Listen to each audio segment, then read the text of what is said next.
Thousands take to the streets demanding recognition, reconciliation, and so much more. We are sovereign of our land. And so when they say land back, that's what needs to be done. Fighting to get our culture back. Sleeping on the steps of the legislature. We need a decolonized country. The way the government has been approaching reconciliation is flawed. This is the wake-up call for us to listen. Reconciliation. Reconciliation. Reconciliation. I believe in it within our culture. I just don't know with the government.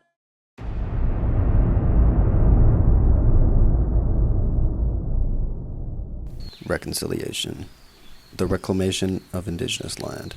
It has been long deliberated on how to achieve this and if we are making steps towards achieving it. At this time, there are 25 self-governing agreements across Canada involving 43 Indigenous communities, one of which is Tsawwassen First Nations. Tsawwassen First Nations gained self-governance April 3rd, 2009 through the Tsawwassen First Nations Treaty Agreement. This has allowed them more rights over their land and the ability to create laws. Tsawwassen First Nations were the first urban nation to be granted self-governance. This means they've had a lot of time to get to the point that they are at today. With the success of Tsawwassen First Nations self-governance, it begs the question of how other nations can seek that same self-governance. I spoke with Stephen Stark, a former council member of the Tsawwassen First Nations, to learn more about the government system of Tsawwassen First Nations and what constitutional reform allowing for Indigenous self-governance would do for not only Tsawwassen First Nations, but all nations around Canada. I'm here today with Mr. Stephen Stark, a multifaceted businessman and a former council member for the Tsawwassen First Nations. Thank you for meeting with me here today, Mr. Stark. So as you know, I'm looking into the importance of constitutional reform for Indigenous self-determination. As a prior member of TFN's council, who are a self-governed nation, I wanted to ask you a couple questions regarding the importance of self-determination for Indigenous people. So first of all, I just wanted to ask you what your role was on the TFN council, kind of what your day-to-day was. Well, thank you, Kyle, and thanks for taking the time out and being patient as well. And so, you know, it is obviously important to have self-determination and governance with any nation. And I was on council for one term, 4-year term, and during that term, you know, we oversee day-to-day governance operations of about 150 staff, and then, you know, we review policies, procedures, rules, and regulations, and bylaws, and the governance of the TFN lands. Prior to that, I was on legislators at Tsawwassen First Nation for 9 years prior to that, and legislators is really where it sets out the laws that governs the nation. And so there's two bodies of higher governance. There is there's legislators, which comprise of 13 legislators, and then there's the one standalone chief as well for a different election. And then the top 4 out of legislators become executive council members out of that. And so, but executive council gets their budget direction from legislators once a year, and that kind of sets the parameters on where we want to spend our money. So going off of that, why for you do you think that self-governance is so important for Indigenous people? Well, you know, for the reasons like the elephant in the room, there's the INAC, right, which is Indian Affairs. Has also held down the Indigenous people for the last 200 plus years to try to get away from that old model. But British Columbia is a very unique landscape based on all the independent nations, and a lot of people may not understand. But everything east of the Rocky Mountains, like Alberta and beyond, all compatible treaties from the Queen herself, and then British Columbia being west of the Rocky Mountains, all 204 nations are independent and have no treaties. And so land claim issues have been a major issue for British Columbia and the Indigenous people as well. We're stuck in a perpetual cycle of who owns the land still. And so to get away from some of these barriers, it's best practice to maybe look at treaties. And treaties then would give nations like Tsawwassen and Nishka and the self-determination to steer the success of their nation in the direction they want to go, right? And that's what it's all about, to give people back. It's, it gives the power back to the people to, figure out how they want to govern their land. Here to govern our people. We're here to make our own wealth and be independent from the provincial and the federal government over X amount of years, as determined by the agreements, right? Absolutely, yeah. So you're saying it's all based upon a treaty, right? Do you think if self-determination instead took the form of constitutional reform, it would provide any other additional benefits? 100%. It's all about process and procedures and the law, educating. And so, I know that in 2009, Tsawwassen First Nations have the authority to govern and make its own wealth based on the current policies and procedures about how we develop our lands. And so, yeah. Yeah, so you're saying with all the land that they own and everything like that, obviously there's been expansions like the townhouse complexes and the mall as well. I actually live in the townhouse complexes when I live back at home. So how has kind of the treaties helped in terms of actually profiting from that land? Yeah, so that is currently under development right now is owned by private band members and not the nation itself. While Okay. the nation is the governing authority that gives out the work permits and sets the parameters on the bylaws and the building code and stuff like that, and then does the final approval for occupancies and collects the OSL, which is off-site levy fees. And then they apply the taxation system, whether it's sewer, water, and property tax, and then the PPT, which is the property transfer tax as well. But most nations members do not own the land, where Tsawwassen is very unique. So you have pockets of different families that are in development with the Aquilini, Zoning, Executive, and Mosaic. Because of the treaty, it gave the ability for these families and these landowners to work out 129-year lease agreements to develop these lands and create some profitable opportunities for members that maybe not have had the opportunity afforded to them prior to the signing of the treaty. And then obviously Tsawwassen government has profited quite a bit by creating its own taxation system and being the permitter and the processor as well. And so Tsawwassen is classified as a government, and so we have opportunities to make our own laws within like a certain parameter. You can't Yeah. make like new gun laws and criminal codes and stuff like that, but you do have some abilities to work within bylaws and administrative and policies and procedures and stuff like that. Yeah, so kind of in that sense of establishing new policies, it would kind of be an interesting system if it were to be brought in constitutionally, right? Because how would you see that functioning in terms of law generation and just kind of a society existing within a society?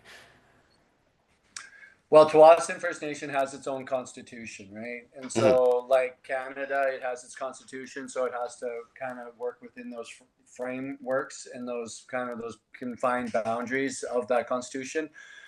And the Constitution is very clear in what our abilities of what we can do and can't do. Obviously, our main objective is to betterment the life of Tsawwassen members while developing our lands and being stewards and all these other things. But what does that really mean? We have to create a governance system, and I go back to the legislators. So legislators will create laws, and out of those laws, and well, they create resolutions, and resolutions then go for debate, and there'll be a first hearing, second hearing, third, and then there's a final approval throughout the debate, and all in favor or not in favor.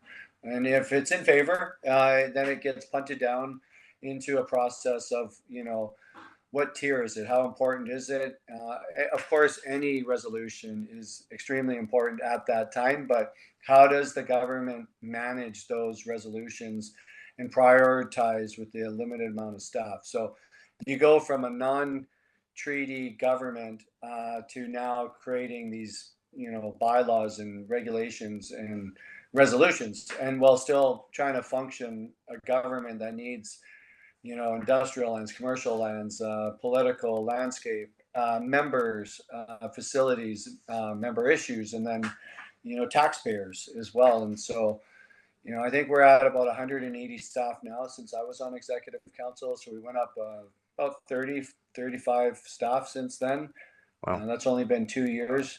We're only 510 members, by the way, right? Oh, wow. We almost have Yeah. just as much staff as members, or half as much as members.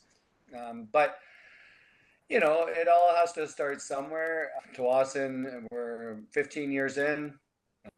We got a long history to go, and we've created quite a good governance system. We've helped a lot of deputy ministers that are in positions now that formerly worked for Tsawwassen First Nation. Tsawwassen has been referred for a number of universities and colleges to come and work at, because we have such a great policy and governance system that we've set a lot of these people up for being Deputy Minister of Finance, Deputy Minister in Northwest Territories. And so, we have a lot of successes within the governance of BC and Canada. Absolutely. Tsawwassen First Nations is the first self-governed nation in BC, I believe. So there is the that. first urban. The first urban one. Okay. Yeah. They have this long history of being able to develop this kind of government system, which, as you explained, seems to function quite well. With other nations that are smaller and have less resources to pull from than Tsawwassen, what would you suggest kind of the route is for them to kind of catch up? For sure. Well, a lot of nations also struggled with capacity.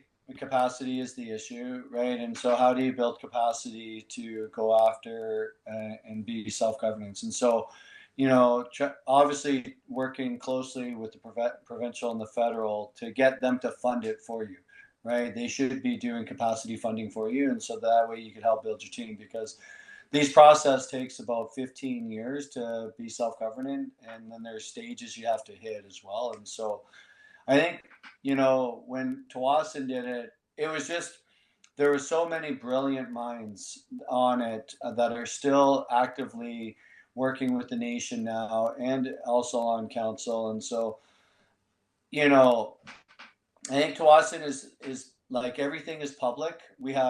Because we are a self-governing and a governing nation, just like the government of Canada, we have to be transparent. And so we have to post everything on the website, right? And so information is somewhat free, unless you're really getting into the meat and potatoes of closed door conversations. Those would be redacted. But, our budget, our procedures, policies, our treaty, it is all public information. And so TFN has set the pavement right now for a lot of nations to follow. I think what the biggest success that Tsawwassen has done for British Columbia on the treaty is overturning the taxation system.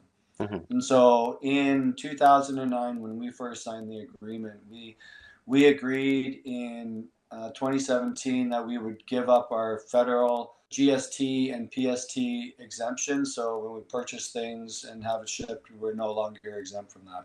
Mm-hmm. Which then put members at a hardship when they're building their house for the very first time on TFN lands, or buying goods and services and having them delivered. That's been going on for the last couple hundred years. Then we would lose our second phase in 2022. December 31st, we lose our income tax on Indigenous lands as well. And so the real issue there is that they were asking us to implement a full taxation system based on what the federal and provincial has had 200 years to escalate. And then now you're asking us to pay our people, and some of them now, those landowners that I was telling you about, would have to pay millions of dollars in taxes. Yeah. Right? And now you can see the unintended consequences of asking people that became wealthy but didn't know how to manage their money, and other issues for people that work on TFN lands that have come to a custom of using the means that they had for the wages that they're making here. Mhm. And then now you say you lose 25 to 45% of your wage overnight. Yeah, Like a that's stroke of midnight, you turn into a pumpkin, right? So, you know, I'm very thankful that during my tenure at Executive Council, we hired a taxation task force team comprised of a couple people, brilliant minds from other nations, and we lobbied the federal government, and then the federal finance minister overturned the taxation file for us indefinitely. that's And great. by doing that, he then also now has helped other nations that want to be a treaty, because they don't want to sign a treaty if they know they're going to lose their taxation. That's their biggest benefit, Yeah, of right? course. Yeah. And so to get rid of land claim issues, and all of these different title rights, we're never going to get rid of them. I think they'll always be there no matter what, just because of the past history of how British Columbia was created. There'll always be a bit of a tug and pull. But can they ease the burden by doing a real truth and reconciliation, by saying, hey, look, we're going to give you self-governing. We're going to give you this extra land that was originally taken from you. Give it back as to the rightful owner, and then you get to keep your taxation as well. And let's be a real partner in the development of British Columbia, because BC will be the last undeveloped piece of land in all of the world because of what has happened in British Columbia. You have 100% landmass, but you have 130% overlap with other nations claiming rights and titles over each other, right? And Yeah. so, in order for those rights and titles to be, acknowledged and it will forever slow down land deals like minerals and mining and waterways and major projects and EA studies. Like, they're stuck in a perpetual circle of foreign investors coming in and running out of here because they realize it takes 15 to 20 years before you can get anything built. That is a major challenge. Just whose is whose. It's a big tug of war at that point when it comes down to splitting the pie. And something that we study in our classes a lot is just symbolic gestures. So it's like, is what they're doing a symbolic gesture, or is it like real means of reconciliation? Like we have Trudeau, who made Truth and Reconciliation Day and then went on holiday during like its first anniversary.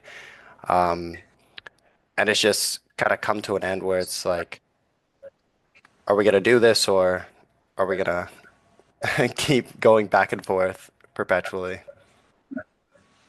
Yeah, for sure. Well, I can see what it may look like as well from the governance and from the public's opinion. As an Indigenous leader, I feel that the current government, like them or not, have actually moved the needle of truth and reconciliation further than any government has in history, to this date. And so we've never seen so much block funding. Block funding means like continuation of fundings that go on for 5 to 10 or 15 or 20 years. And so these block fundings are getting bigger.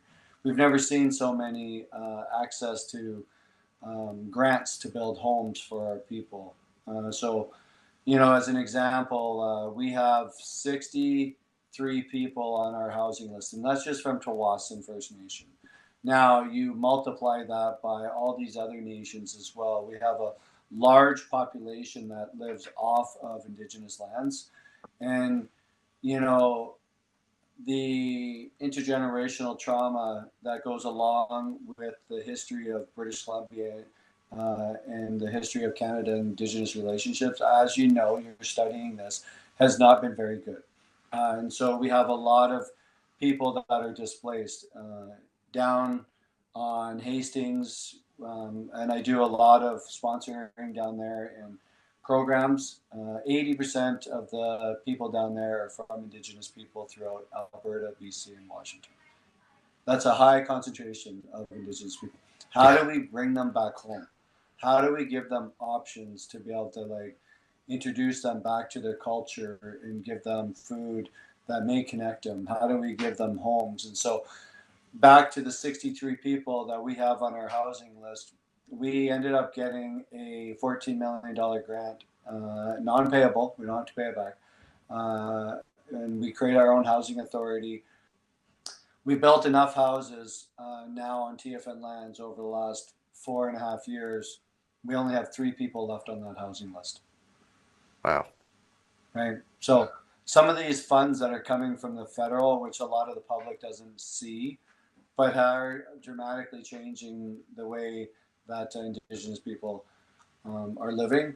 There's also, revitalizing the language grant, right? We know that we don't have any Hakla fluent speakers, so the federal government gave us some grants to start our language, not just us, but Indigenous people throughout BC. But you got to have a full-time grant writer as well. Like, it's not like, you just write an email and you send a referral in and say, hey, can I get this grant? No, you got to have a good business case and show how you're going to run your program. And so that's why TFN has been very successful in its opportunities for getting grants and also for the federal and provincial to come to us as a pilot as well and say, hey, look, we're going to run a new grant program. You guys have done so well by reporting in the past. Would you help us do this, right? And so, again, it is like building capacity, but also, showing the reporting system and having all your documentations in alignment. What a lot of nations do not have this, and so they struggle. And so, while I'm very appreciative and proud to be from Tsawwassen, it also breaks my heart to know that there's 204 nations, and not all of them are able to get grants because they just don't have the capacity to go after them, right? Absolutely, yeah. My final question, just to close everything out, is there anything that we haven't covered that you feel you'd like to say? Closing notes. Yeah, I've as you know, Dayton very well, and then I have Isabella, Lily, and Jordan, and so I've been taking Bella a lot to see political people. I know I've been to 6 Justin Trudeau events this year. I've met Polyev a few times, and so for me, I think it's about being in government's face, not in a hostile way though. Like, regardless of the government at the time, it's still a hard job. It doesn't matter who you are, and you have so many dynamicable issues and successes that need to be done. You're not going to win everybody over, and so I people call Tsawwassen, people say reserve a lot, and these are where Tsawwassen was able to really change its law. Is like, we now call it Tsawwassen lands. We call it, the Tsawwassen government. We actually rewrote every bylaw, every policy, every procedure, and even rewrote the treaty that anything that says reserve in it is stricken out of it and is replaced with a more softer word, because we know reserve is a derogatory remark from the Indian Act, right? And so, and I've told both Justin Trudeau and Polyev every time I see them, the best thing that I think they could do for Canada for truth and reconciliation is tear up the Indian Act and start over.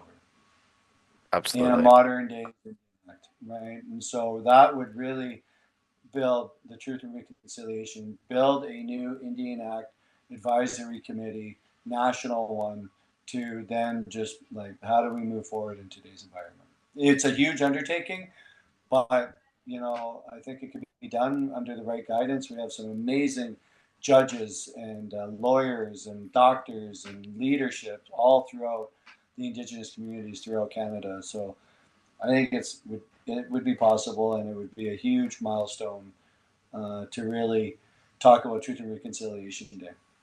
You are what makes change, right? While I'm, doing my thing, it's, you're going to school, you're understanding, you're creating policies, you're getting a history information, but how do you take all that information and be constructive and be a change maker, right?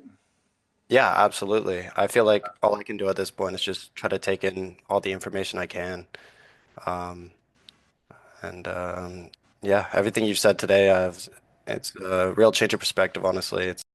Although there is still a ways to go in achieving reconciliation, Mr. Stark has showed me that the current government has made real strides towards reconciliation. INAC, the Indian Affairs Act, has held down Indigenous people for years. Eliminating this act is at the forefront of the reconciliation agenda. Rewriting the act and removing derogatory terms like reservation should be the next steps of reconciliation. In BC, land claim issues are ever more prevalent as they're the only province who don't have their own, so they must establish their own as TNF has. Mr. Stark does an excellent job in outlining how Indigenous nations, such as TNF, function as governments within the foundation of Canada's government. They have their own constitution and own law creation process. He then goes on to display how Tsawwassen have strengthened their government body over 15 years and created resources that other developing nations can use in their process of gaining self-governance. Their laws and constitution are all public information that can be used as a foundation when striving towards self-governance. Mr. Stark outlines that to achieve self-governance, the two most important factors are capacity and brilliant minds. Mr. Stark outlines how overturning the taxation system has been a massive accomplishment for the Indigenous people of BC. This ensures that Indigenous nations remain exempt from GST and PST taxes. The same taxation board members who helped TFN remain exempt from the taxation have gone on to help other nations. Mr. Stark also helped me clear up some media bias on the topic of tokenism, stating how the current government, contrary to popular belief, has actually moved the needle more than any previous government. He stated how one of the biggest things they had done is block funding. This allows access to grants for housing and additional capacity for Indigenous nations to become self-governed. So what is the next step? As Mr. Stark said, it's about being in government's face, not in a hostile way, but a constructive one. Tearing up the Indian Act and starting over. You are what makes change. Be constructive and be a change maker.